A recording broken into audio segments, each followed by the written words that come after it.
Domingão, Dia das Mães hoje, né? Espero que vocês já tenham desejado feliz Dia das Mamães aí para as mamães de vocês. E como eu não consegui fazer um vídeo específico para cada questão, eu consegui resolver somente 3 questões, eu preferi pegar as questões de cálculo, que são um pouquinho mais difíceis. Eu vou fazer uma revisão geral de algumas das questões teóricas e algumas das questões que a gente vai fazer relacionado ao conteúdo do bimestre passado. Então vamos lá. Eu estou com... Escrevi aqui na minha conta de energia um guia só para eu não me perder, né? O que a gente vai ver na aula de hoje.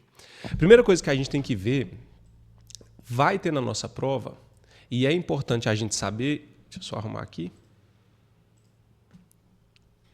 É importante nós sabermos identificar as grandezas físicas que estão presentes no estudo da calorimetria, que é o conteúdo que estamos estudando nesse bimestre. Então, aqui, ó, nós temos as grandezas físicas presentes nesses estudos. Grandezas físicas. Tá. Basicamente, vai ter uma questãozinha na prova, já vou dar o spoiler, para você identificar qual o nome dessa grandeza a partir do símbolo dela. Por exemplo, o T bolinha, o T quando ele tem uma bolinha no pé, a gente viu que T de temperatura, bolinha no pé para significar a temperatura inicial. Então, o nome dessa grandeza física é temperatura inicial. O T, quando ele está sozinho, sem a bolinha no pé, é a temperatura final.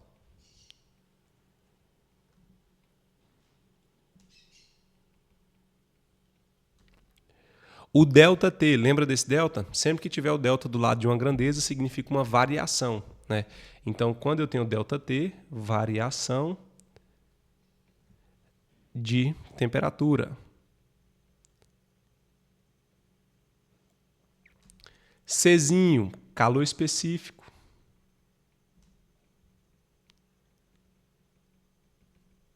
O L, calor latente. O Mzinho é de massa. E o Q é de quantidade de calor. Ou só calor também. Se colocar só calor tá certo.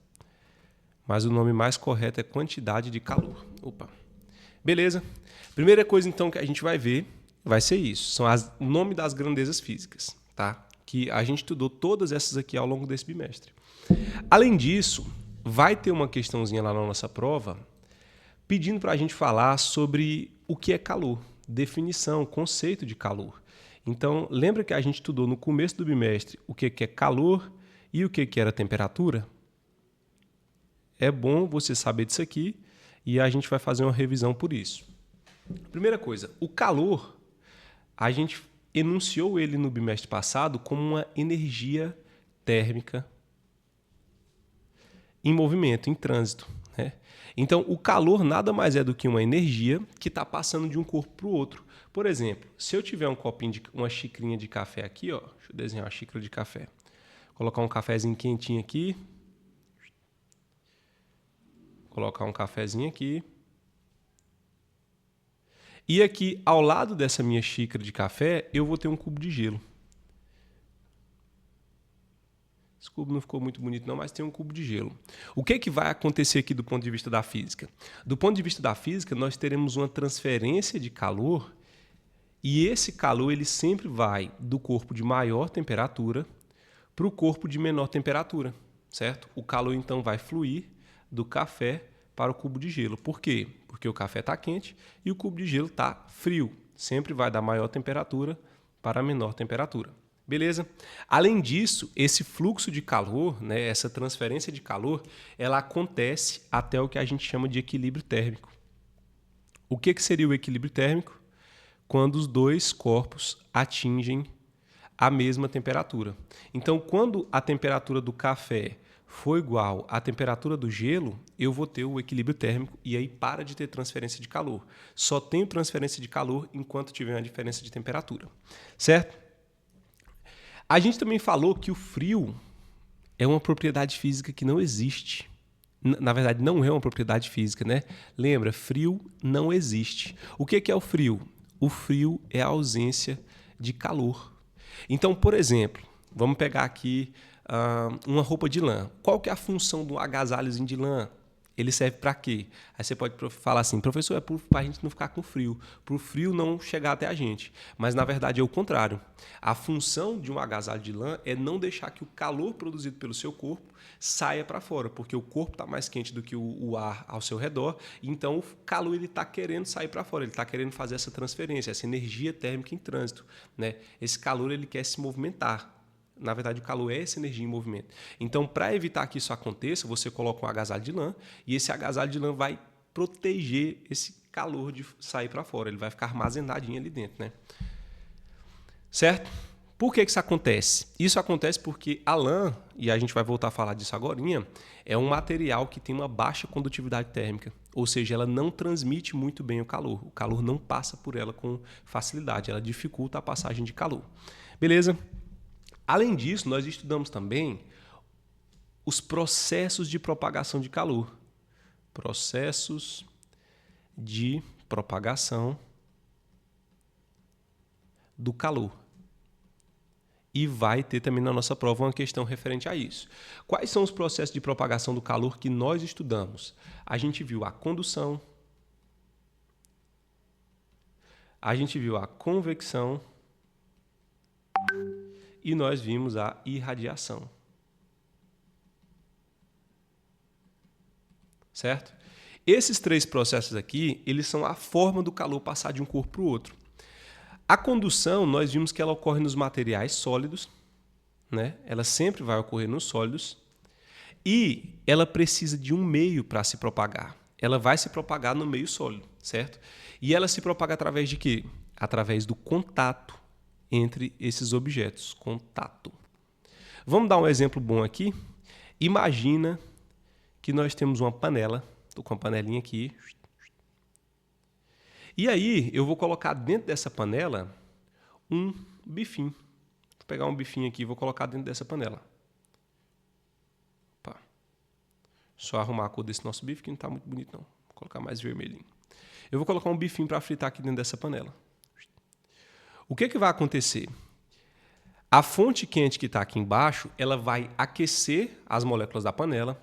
E aí lembra, quando você aquece as moléculas da panela, os átomos da panela, tem um aumento de temperatura, os átomos ficam mais agitados e essa agitação, por conta do contato físico entre o bife e a panela, ela vai sendo transmitida de um corpo para o outro. Isso é o que a gente chama de transferência de calor ou transmissão de calor por contato. Vai ocorrer nos objetos sólidos através do contato e aí você tem então a condução, beleza? O outro que nós temos é a convecção. A convecção ela acontece nos fluidos, que são os líquidos e os gases. E aí ela vai ocorrer por um negocinho chamado de fluxo de convecção.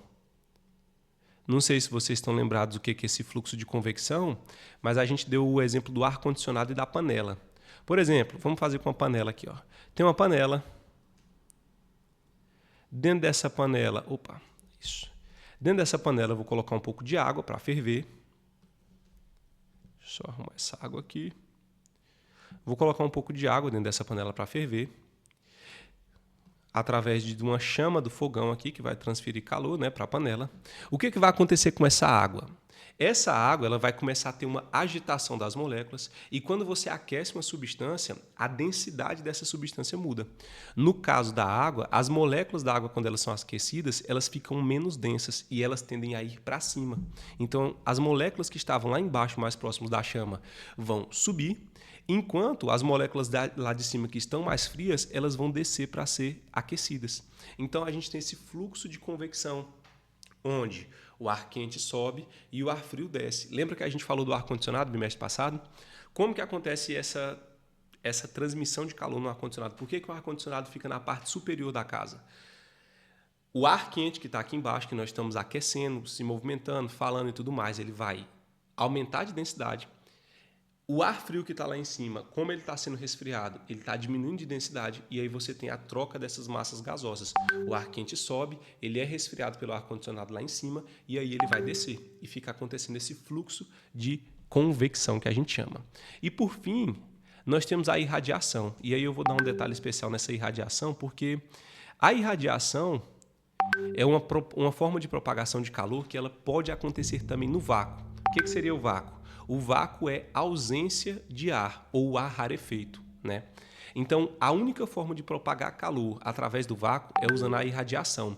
E as provas de vestibulares estão gostando bastante de cobrar essa tal de irradiação.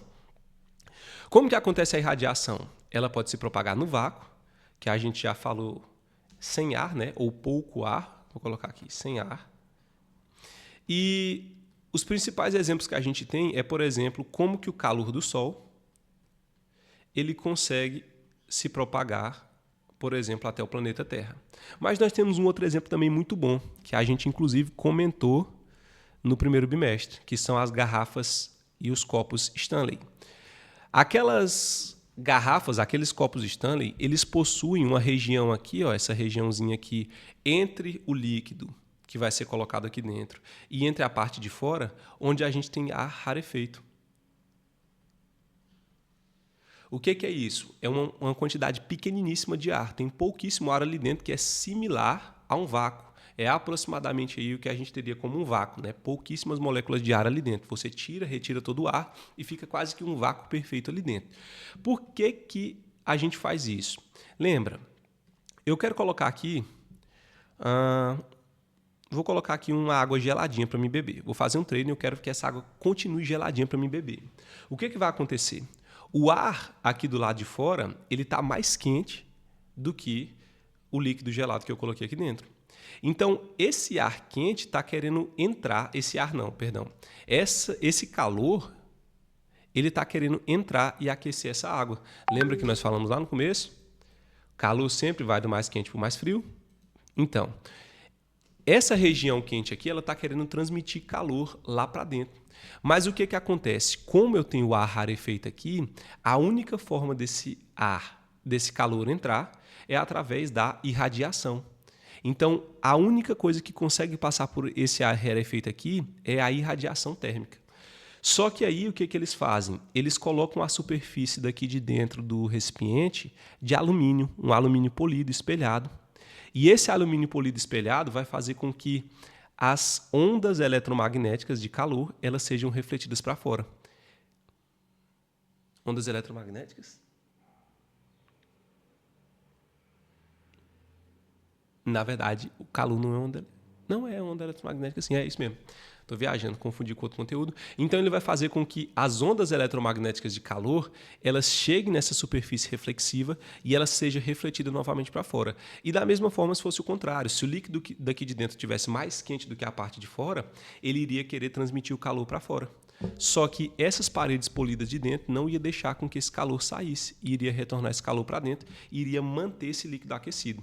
Então, tanto para manter resfriado como para manter aquecido, esses copos Stanley, garrafa de café, garrafa Stanley, eles são muito bons por conta disso, né? Você não tem como esse calor sair daqui por convecção, né? Esse calor não sai por convecção, ele não sai por contato, porque aqui não tem contato entre a parede e o líquido, né? Tem um espaço vazio e não sai por irradiação, porque nós temos superfícies reflexivas aí de dentro. Por que eu dei um destaque especial nesse aqui? Não sei se eu comentei. Esse daqui é um conteúdo que está sendo bastante cobrado nos vestibulares e que vai ter na nossa prova. Tá certo? Tranquilo? Terminamos nossa revisão. Não foi do jeito que eu gostaria por conta do tempo, né? Dia das Mães hoje. Muito compromisso aí durante a semana. Não foi do jeito que eu gostaria, queria poder trazer mais questões para vocês, mas esses 4 videozinhos que a gente teve de revisão com certeza vão ajudar. Se você fez o das questões lá, que eu já passei os vídeos anteriores das questões, e você entender essa teoria aqui, você vai se dar bem na prova, certo? Nossa provinha tem 10 questões, são, se eu não me engano, 4 ou 5 de cálculo e as outras só de marcar, teóricas. Então é isso. Boa prova, boa sorte. Até amanhã.